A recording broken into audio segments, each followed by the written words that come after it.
আরে বাস, বুঝলি, ফেসবুকেও তো তুই এখন। হোয়াটসঅ্যাপ, ফেসবুক, ইনস্টা, বাপরে বাপ, এখন তো তুই সব জায়গায় ছড়িয়ে আছিস।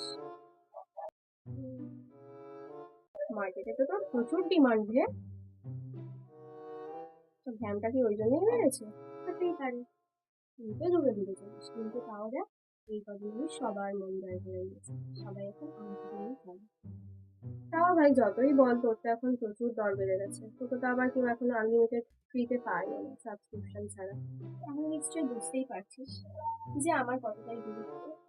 আর তাছাড়া সবাই আমাকে অ্যাফোর্ড করতে পারে না। কিন্তু আমি তো তোকে জন্ম দিয়েছি, আমি না থাকলে কিন্তু তুই জন্মাতিস না।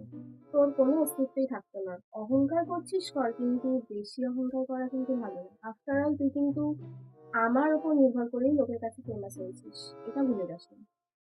হ্যাঁ ঠিক আছে, মানছি যে তুই ছাড়া আমি চলতে পারবো না, কিন্তু তাও লোকে তো এখন তোর থেকে বেশি আমাকেই পছন্দ করে। চারিদিকে তাকিয়ে দেখ না, ফেসবুক, ইনস্টা, হোয়াটসঅ্যাপ, রিলস, সব জায়গাতেই এখন আমি আর আমি। তোকে কে এখন পাত্তা দেয়?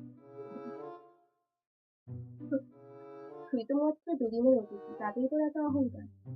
আজ তুই আছিস, কাল অন্য কেউ আসবেই। যতই হোক, প্রেম তো আর লং লাস্টিং হয় না। ঠিক আছে, তুই এখন বসে বসে মাছি কর, আমি চললাম। তেজ দেখিয়ে চলে যাচ্ছিস, চলে যা, কিন্তু যাওয়ার আগে একটা কথা মনে রাখিস, তুই যতই হোস না দামি, সবার কাছে সেটা থাকবো আমি।